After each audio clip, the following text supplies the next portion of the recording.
छोड़ दूंगा माँ बेटा।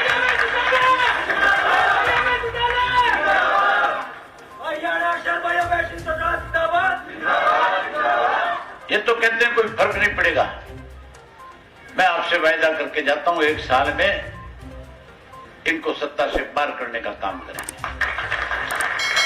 और होंगे तब जब आप इस चुनाव के अंदर जब हमारी पंजाब की सीमाएं सील थी, हमारी राजस्थान की सीमाएं सील थी, हमारी यूपी की सीमाएं सील थी, हमारी दिल्ली की सीमाएं सील थी।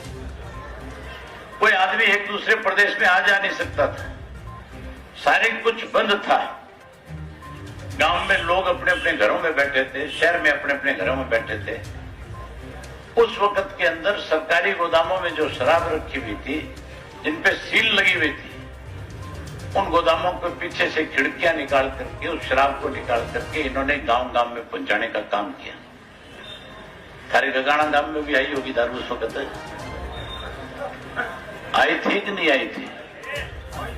100 रुपए वाली बोतल 400 रुपए में बिकी। और कई गांव में तो मुझे ये भी कहा लोगों ने, हमारे गांव में 500 की भी बिकी है, थारे भी 500 की बिकी है। जिसने पी है खरीदी है उसने मेरा भी 500 की बिकी है। जब उस शराब माफिया की जानकारी लोगों को अखबार के टेलीविजन के माध्यम से मिली, तब सरकार उससे कैसे बचे इसके लिए एक 3 मेंबर की कमेटी बना करके का हम जांच करेंगे। जांच कर दी उस 3 मेंबर की कमेटी ने। जांच की रिपोर्ट जो है मुख्यमंत्री को सौंप दी, हमारे होम मिनिस्टर को सौंप दी। जो शराब के महकमे का मंत्री है उसने तो क्लीन चिट दे दी, उसने तो कह दिया कोई गड़बड़ नहीं हुई। और जो होम मिनिस्टर है वो कहता है मैं इंक्वायरी कराऊंगा। अगर मुख्यमंत्री किसी बात की कोई कमेटी बैठाता है तो केवल मुख्यमंत्री को अधिकार है इस बात का कि वो किसको क्लीन चिट दे, किसको मुजरिम बनाए, ना कि किसी मंत्री को है। आज ऐसी सरकार है जिसमें मुख्यमंत्री की कोई मंत्री बात सुनने को तैयार नहीं। जहां शराब का घोटाला किया वहीं साथियों इन्होंने तो तबादलों में भी पैसे लिए, तबादलों के नाम पे पैसे लिए। स्कूल के प्राइवेट स्कूल वालों से लाख 2 लाख रुपया कोविड के नाम का ले लिया। 30,000 रजिस्ट्री करी इन्होंने उस दौरान, और उस 30,000 रजिस्ट्री के अंदर एक रजिस्ट्री में लाख रुपया भी अगर इनके पास गया है तो मान के चलो हजारों करोड़ का घोटाला किया। अब विधानसभा का सेशन आ गया था। जब सेशन आया विधानसभा का, ये सुनने वाली बात है आपके, उस विधानसभा के सेशन के अंदर पहले अखबारों में, टेलीविजन में रोजाना खबर आती थी कि सेशन 3 दिन चलेगा।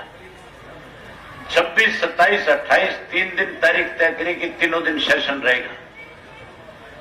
हमने अपनी तरफ से स्पीकर को लिख करके दिया, हमने अपनी तरफ से कॉलिंग अटेंशन भेजी। मैंने अपनी कॉलिंग अटेंशन जो सबसे पहले भेजी, उसके अंदर जो 3 अध्यादेश सरकार की तरफ से आ रहे हैं, जो केंद्र की सरकार किसान की फसल को आने वाले समय में मंडी में बेचने की बजाय सस्ते में बेचने पे मजबूर करने का अध्यादेश जो लेकर के आ रही है, उसके विरोध में मैंने सबसे पहले अपना कॉलिंग अटेंशन मोशन दिया।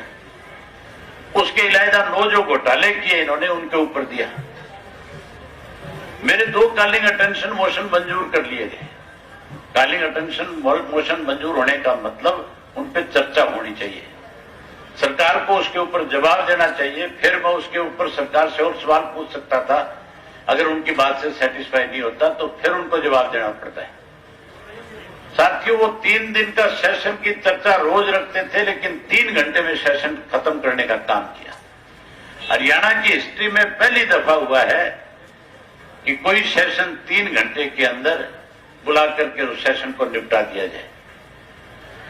जब वो सेशन बुलाया गया तो उससे पहले एक मीटिंग होती है।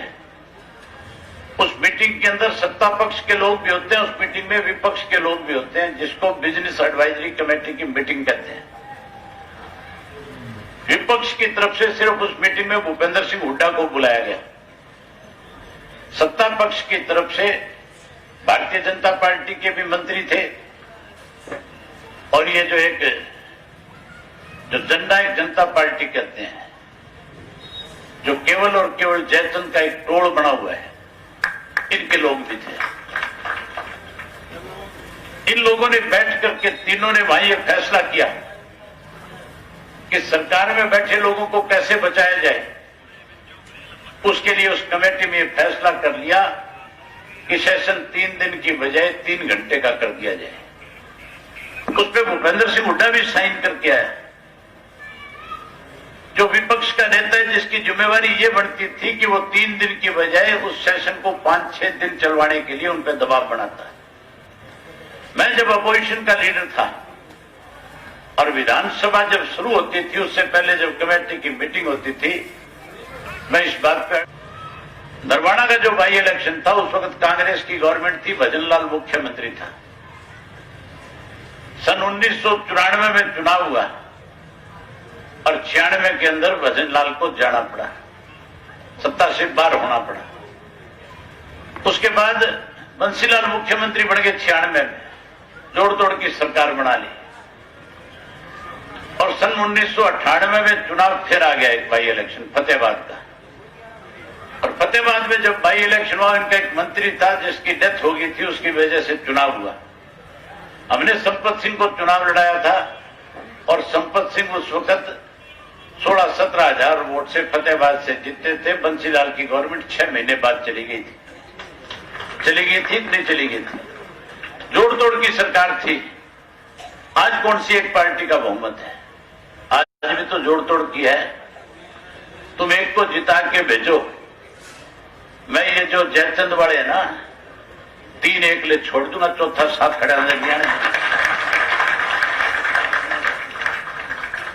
आपने देखा है रोजाना इनके एमएलए बगावत कर रहे हैं कि नहीं कर रहे? इनकी तो ओथ नहीं, उससे पहले दादा गौतम बगावत कर गया। जिसको ये दादा कहते थे, चुनाला साहब को दादा कहते, शर्म आती थी, और गौतम को दादा कहते थे। उस दादा ने इनको आईना दिखा दिया, दिखाया कि नहीं दिखाया ना? उसके बाद टवाणा का इनका जो एमएलए, उसने भी पहले तो दबी जबान में बोलता था। उसका जो कल परसों का वीडियो वायरल हुआ, उसमें तो उसने साफ कह दिया, बोले इनके पास भी कोई घनी सी दुकान में सामान नहीं है, खाम हमारे साथ ठगी मारते फिरे। 2 तो खुल गया आगे। तुम यहां से जिता करके भेजो, 5 होटलें आदि कटे हैं, सबके एक जैसे कटते हैं कि नहीं कटते? तब तो सबकी नाद काटे, तब तो सबकी गर्दन के ऊपर पैर रखते हैं, तब तो सबकी जेब पे डाका डालते हैं। लेकिन जब वोट की बात आती है, तब हमें बांटने के लिए इस किस्म के नारे देते हैं। ऐसे लोगों से सावधान रहना।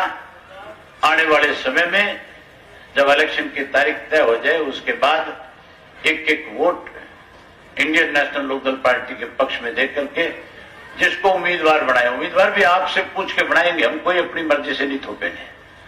हम पहले सारे कार्यकर्ता साथियों के साथ बैठक करेंगे, आपसे पूछेंगे किसको टिकट दिया जाए, जिसका नाम आप दर्ज दोगे उसी को उम्मीदवार बना करके आपके बीच में आ जाएंगे। ये जो रोजाना आपके ऊपर ला करके थोप करके बैठा करके बनाए जाते हैं, पहले कैंडिडेट खड़ा कर देते हैं, फिर झोली फैलाते हैं, फिर आंखों से आंसू निकाल करके चौगान में खड़े होकर के रो के वोट मांगते हैं। बड़ी हैरानी की बात है। एक तरफ तो कहते हैं मार्शल कौम में पैदा हुए हैं, और दूसरी तरफ झोली भी करे, आंसू भी टपता है।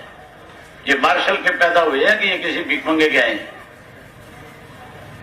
तो मेरा कहने का मतलब है, इन बेरूपियों से बचना और बच करके एक वोट चौधरी देवलाल की नीतियों पे मोहर लगा करके देना। आपने मेरी बात सुनी, आप सबका बहुत धन्यवाद। जय हिंद।